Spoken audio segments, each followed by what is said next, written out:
मयूरभंज जिला मुरुडा ब्लॉक अधीन चित्रडारे बैशाखी पर्व उद्यापित हो जाइछि।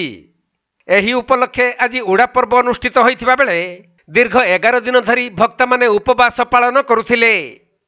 तबे मोट 24 जन भक्तक मध्यरु 13 जन देशभक्ता और 11 जन मानसिकधारी भक्ता थिले। तेणु प्रथमे दंडवती हेबा परे कंटापाट अनुष्ठित होइथिला। सेपटे गतकाली नियारे चलीथिले भक्तगण, जहाँकि परंपरा मुताबक गतकाली राति 12टारे शताधिक जनसाधारण गहली रे भक्त मानक द्वारा निशाघट उत्तोलन होई चढ़चड़ी बाजार ताले ताले एक शोभायात्रा रे चित्रड़ा शिव मंदिर को अणा जाइथिला। आउ आज अपराह्न रे भक्तंक द्वारा उड़ा पर्व अनुष्ठित हो जाइछि। एही अवसर रे भक्त मानक एक खुंटरे बंधा जिबा परे सेमाने उड़ी उड़ी सेठारे उपस्थित थिबा हजार हजार दर्शकंक उपरकू मिठेई फिंगिथिले। देखंतु चित्रड़ा उड़ा पर्व मोरडा ब्लॉक सारा प्रसिद्ध बाहर अंचल तथा पश्चिम बंग झारखंड भी देखापी आसती। दीर्घ 11 दिन धरिकी जो भक्ता माने शिवों पाखे उपवास करती।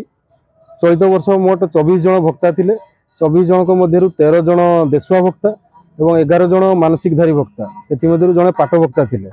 तो प्रथमे दंडवती गला, दंडवती पर कंटापाट पर्व, कंटापाट पर गतकाली नियापाट गला। तो आज शेष दिन रे उड़ा पर्व।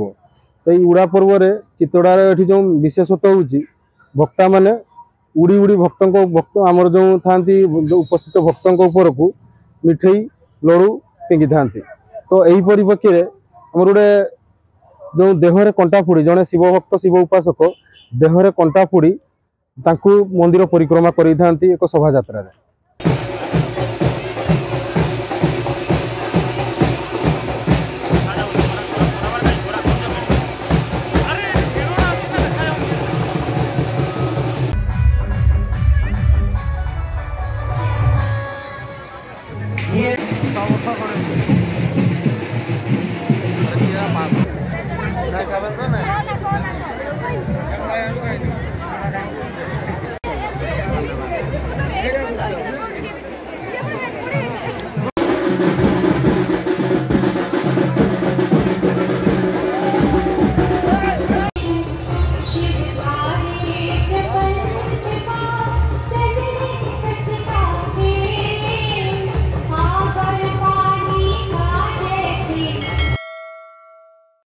मयूरभंज जिला मुरुडारू ज्ञानरंजन बेहरा रिपोर्ट, कोणार्क लाइव।